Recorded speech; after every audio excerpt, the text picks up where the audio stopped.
கர்த்தருடைய பரிசுத்த நாமத்திற்கு மகிமை உண்டாவதாக. இந்த காலவேளை உங்கள் அனைவரையும் ஆண்டவராகிய இயேசு கிறிஸ்துவின் இன்ப நாமத்தில் உங்களை அன்போடு வாழ்த்தி வரவேற்கிறேன். இந்த நாளின் செய்தியாக உபசரிப்பில் உண்மை. எசேக்கியேல் 18:9. என் கட்டளையின்படி நடந்து என் நியாயங்களை கைக்கொண்டு உண்மையாயிருப்பாயானால் அவனே நீதிமான். பரிசுத்த வேதாகமத்தில் எத்தனையோ நீதிமான்களை நாம் குறித்து படித்திருக்கிறோம், அதில் எழுதப்பட்டிருக்கிறது. ஆனால் இன்று நம்முடைய தியானத்திற்கு ஒரு வித்தியாசமான ஒரு நீதிமானை குறித்து நாம் தியானிக்க இருக்கிறோம். வேதத்தில் உள்ள நீதிமான்களில் ஒருவர், அவர் யார் என்றால் லோத்து பாவம் நிறைந்த ஒரு பட்டணத்தை நோக்கி அழிக்க வேண்டும் என்று இறங்கின போது ஒரு நீதிமான் அந்த பட்டணத்தில் இருந்தார் என்றால் என்ன ஆச்சரியம்!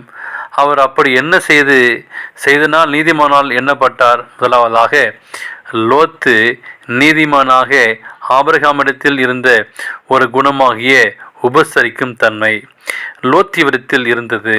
லோத்து சோதமின் வாசலில் ஒரு மாலை நேரத்தில் உட்கார்ந்திருந்த பொழுது அங்கு 2 தூதர்கள் வருகிறார்கள்.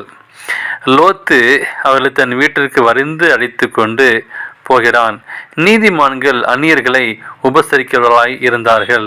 லோத்து தூதர்களை வீட்டுக்கு அழைத்து கொண்டு வந்து அவர்களுக்கு விருந்து பண்ணினான்.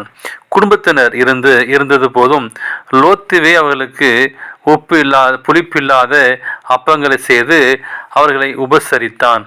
ஆதியாகமம் 19:3 நாம் வாசிக்கிறோம். இன்று வாழும் பெண்கள் கவனிக்க வேண்டிய ஒரு காரியம் என்னவென்றால், இன்று பெண்கள், அதுவும் ஆவிக்குரிய பெண்கள், உபசரிப்பில் எப்படி இருக்கிறார்கள்?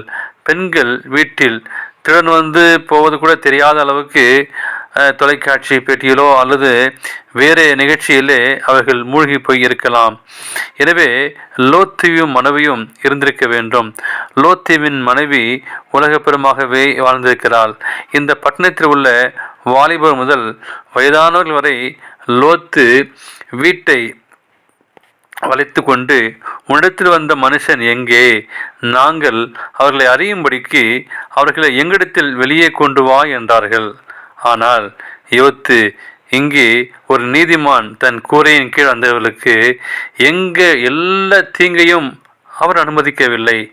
ஆனால் அவருக்கு பதிலாக தன் குமாரத்திலையும் கொடுக்க ஆயத்தமானான். எனவே லோத்தை போல ஒரு உண்மை உள்ள நீதிமானாக நீங்கள் நானும் வாழ வேண்டும். உபசரிப்பிலும் சரி, பக்தியிலும் சரி, ஆண்டவருக்கு பயப்பத்திலும் சரி. அங்கே எசேக்கியேலை வாசித்தோம் அல்லவா?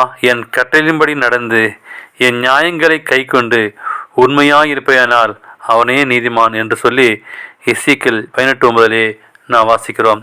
அப்படிப்பட்ட உண்மையுள்ள பிள்ளையாக நம்ம மாற தேவன் கிருபை செய்வாராக. ஆமேன்.